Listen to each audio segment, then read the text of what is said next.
acting point of view, I got to really go places with that. I'm not going to say what they were because a lot of you haven't played it yet. I don't want to do a spoiler alert.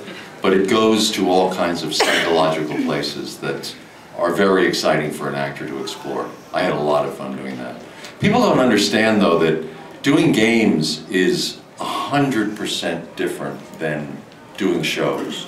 With shows, you've got 6 or 8 other actors. You're all together. It's like doing a radio play. You feed each other energy.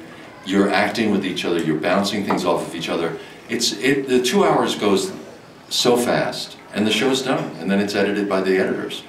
With a game like Arkham Knight, there were 36,000 lines of dialogue in that game.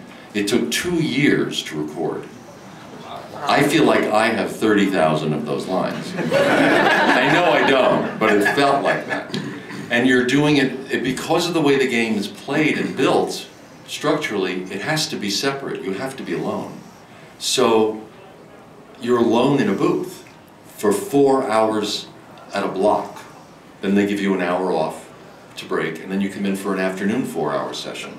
And you do that 5 days in a row for 1 block of recording. Then they go off and they write more, and then you're brought back in again to do it again. And this goes on for like a year and a half, 2 years, just to build that game. It's a very, it's not the kind of acting that any acting school can prepare you for, because you have to be completely self-motivated, you have to feed yourself energy, you have to keep the character alive, you have to keep the voice alive. And then they say, okay, now do that with a little irony. keep the irony, and we need a little more humor. Okay, we love the humor and the irony, now just turn the knife a little bit, you know? And you're just trying to tweak these lines depending on how the game is played. They want all these different takes on all these different lines. By the end of the week, you sort of don't know how to speak English anymore. Seriously, It really is funny, because when I watch you guys do this stuff, sometimes they'll ask you to do the same line 3 times, 5 times, 10 times.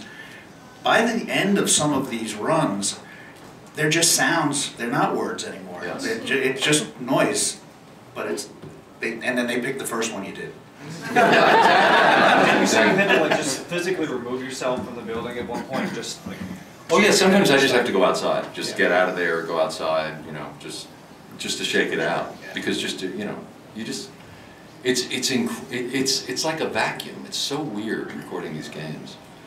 What's your name? Tyranny. You gotta spell that one. Teen Titans? Yeah, you want to sign Teen Titans? He didn't work on that.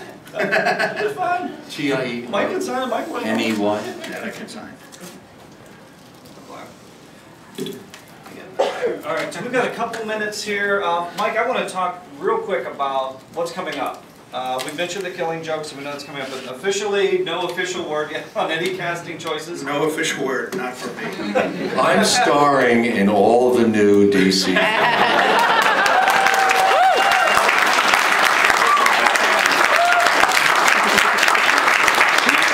He doesn't want to tell you that. I'm the only guy that could stop it. You're not even get in trouble today. We got Bad Blood. I think it's yeah, the next one out is Batman Bad Blood, and that introduces, hang on one second, I'm going to get this for you. Here we go.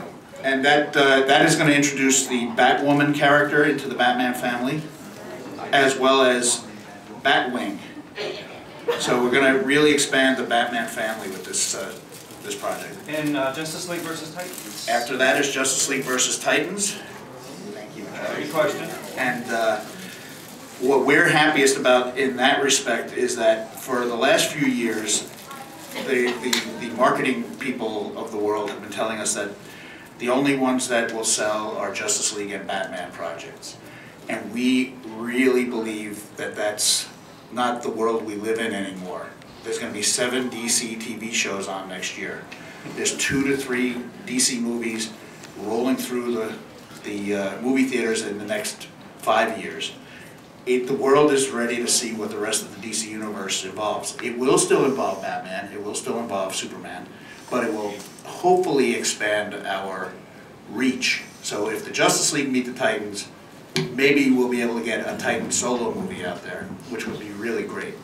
There's a new superhero being introduced by DC who's an Irish-American, middle-aged man.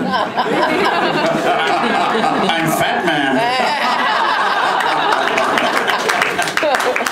Yes, that would be great. And then the Killing Joke is apparently happening after that.